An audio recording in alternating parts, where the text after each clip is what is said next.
Good morning students. How are you? All are fine. चलिए तो students आज हम हमारी स्टडी को कंटिन्यू कर रहे हैं। हमारा चैप्टर चल रहा था एक्सपोनेंट एंड रेडिकल्स, जिसकी हम वर्कशीट नंबर 2 कर रहे थे। इसके हमने सेकंड क्वेश्चन की आई थिंक शायद फर्स्ट 4 पार्ट्स तक सॉल्व कर लिया था।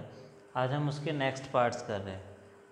सेम पार्ट्स है, इसमें थोड़ा सा चेंज है। जो जिन पार्ट्स में हल्का हल्का चेंज है स्लाइटली, वो मैंने यहाँ पे मेंशन किए हुए हैं। ये 3 पार्ट्स मैं यहाँ पे मेंशन किए हुए हैं। आप एक बार इनको समझेंगे, रिमेनिंग पार्ट्स 2 पार्ट्स बचते हैं, वो एक बार आप सेल्फ करके देखना। इसी तरह से जो अभी हम थर्ड क्वेश्चन करेंगे उसमें शायद आई थिंक 4 पार्ट्स हैं। उसके 2 पार्ट्स डेसिमल के मैं यहाँ पे करा रहा हूँ, 2 पार्ट्स की आप सेल्फ प्रैक्टिस करके देखेंगे। If you have any doubt and any query then call to me. Okay student, तो चलिए अब हम स्टडी को कंटिन्यू करते हैं।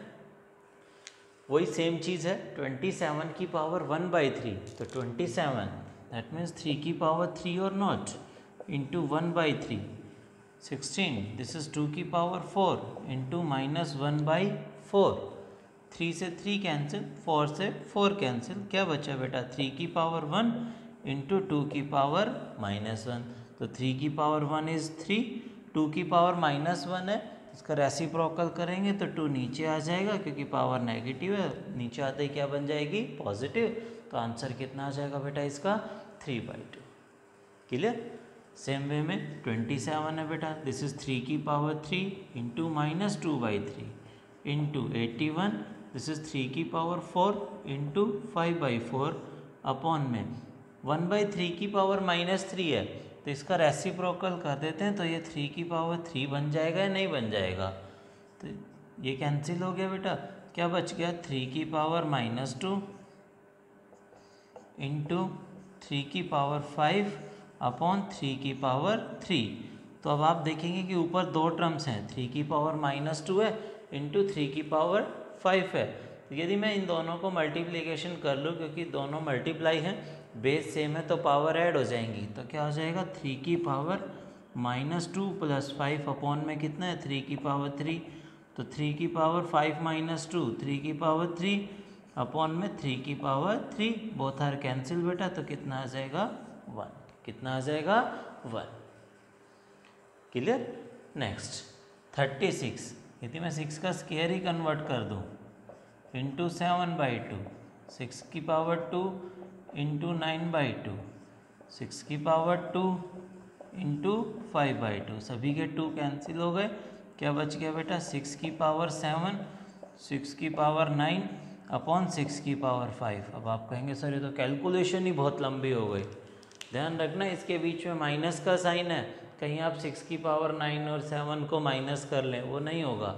ठीक है, मल्टीप्लिकेशन यदि होता है तो पावर सेम हो, मल्टीप्लिकेशन यदि बीच में है, बेस सेम है, तो पावर को हम ऐड कर लेते हैं, लेकिन ऐसी वो कंडीशन यहाँ पर नहीं है। यहाँ पे बीच में किसका साइन है माइनस।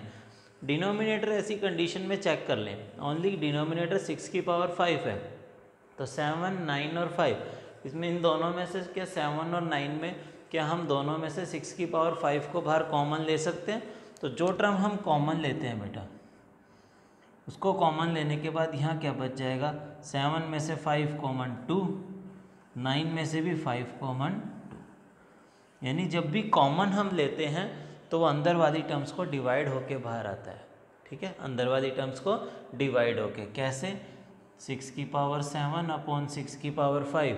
आप कहेंगे दोनों का बेस सेम है, डिवाइड में है, तो पावर क्या हो जाएगी, पावर क्या हो जाएगी माइनस, तो क्या बचेगा 6 की पावर 2।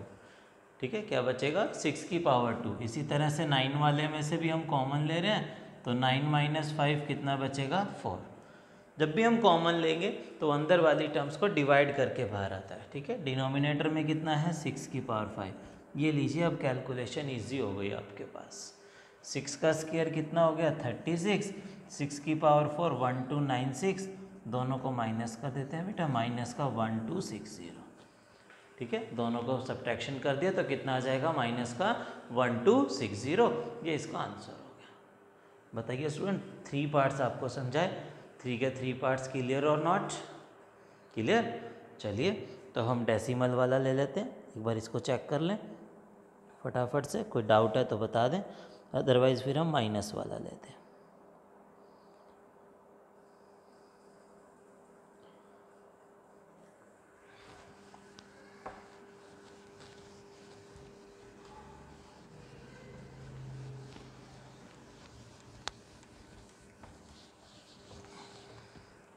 चलिए डेसिमल का हम लेके चल रहे हैं।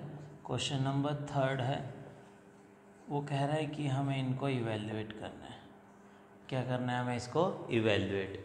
कोई भी 2 पार्ट मैं यहाँ पर समझाता हूँ, रिमेनिंग 2 पार्ट्स आप एक बार अपना सेल्फ करके देखना, सेम चीज़ है, ठीक है। एक पार्ट मैं लेके चलता हूँ, जैसे 0.04 इसकी पावर 3/2। फर्स्ट पार्ट है ये 0.04 पावर 3/2। यदि आपको डेसिमल का मल्टीप्लिकेशन मालूम है तो आप डेसिमल के मल्टीप्लिकेशन से कर लें, अदरवाइज इसका बहुत ही सिंपल सा मेथड है। डेसिमल हटाने के लिए, डेसिमल के बाद 2 टर्म्स हैं तो अपॉन में कितना आएगा 100, ये लीजिए, ठीक है। अब आपके पास ये जो पावर 3/2 है, ये 4 की पावर भी 3/2 है और 100 की पावर भी 3/2 है। मैं इसको सेपरेटली मेंशन कर देता हूँ, ध्यान होगा ये लॉज लग गया आपके पास। a/m की पावर आपको बताया था, यदि पावर कुछ भी a/b की पावर m हो तो आप उसको क्या लिख सकते हो, a की पावर m अपॉन में b की पावर m। तो वही लॉ यहाँ पर लगा हुआ है। अब आप इस 4 को क्या 2 की पावर 2 इंटू 3/2, 100 को 10 की पावर 2 इंटू 3/2, ये लीजिए 2 की पावर 3 कितना हो गया 8, 10 का क्यूब कितना हो गया 1000, 10 का क्यूब कितना हो गया 1000। डेसिमल में था तो डेसिमल में ही आंसर लेके आना। अब अपॉन में 1000 है, दैट मीन्स पीछे से 3 टर्म्स के बाद क्या लगेगा डेसिमल। टर्म्स एक ही है तो उसके लिए हम क्या कर लें, 2 0 अपनी तरफ से लगा देते हैं, दैट मीन्स हम इसको क्या कह सकते हैं 0.008। क्या कह सकते हैं हम इसको 0.008, ये इसका आंसर हो जाएगा। Clear student. एक पार्ट और करते हैं अभी, लेकिन हम इसका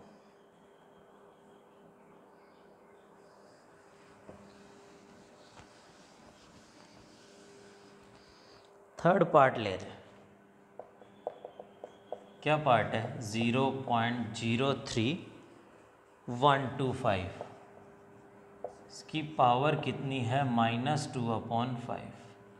0.03125 इसकी पावर कितनी है -2/5।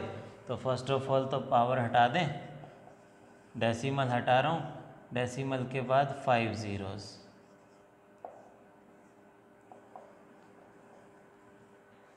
क्लियर। पावर पॉजिटिव बनाऊंगा, फर्स्ट पावर क्या बना दूं पॉजिटिव, ये लीजिए,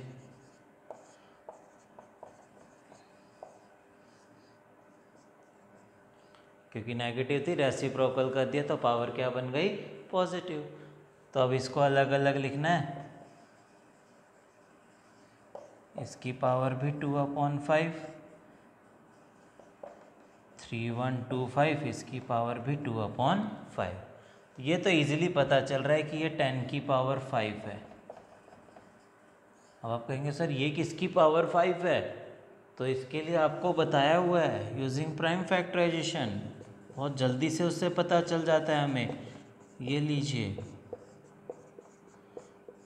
किसी का नहीं पता चले उसको प्राइम फैक्टराइजेशन से देख लो, 1 2 3 4 5। तो क्या मैं इस 3125 को 5 की पावर 5 लिख सकता हूँ या नहीं लिख सकता हूँ। ये लीजिए बेटा, ये भी कैंसिल हो गया। 10 की पावर 2 दैट मीन्स 100, 5 का square that means 25, this one is cancel, answer is 4, answer is 4। यदि किसी का पता ना चले कि वो किसकी पावर बनती है तो यूजिंग प्राइम फैक्टराइजेशन मेथड आप उससे इजीली पता कर सकते हो कि वो क्या होगा। तो बताइए स्टूडेंट्स, आज हमने सेकंड क्वेश्चन के कंप्लीट किया, थर्ड क्वेश्चन भी कंप्लीट किया है। 2 पार्ट मैंने कराए हैं, 2 पार्ट आप इसके सेल्फ करके देखना। ओके स्टूडेंट, यदि आपको कोई भी क्वेरी आती है, कोई भी डाउट यदि इसके रिगार्डिंग हो तो आप मुझे कॉल करके भी पूछ लें। Okay, good luck and take care, bye.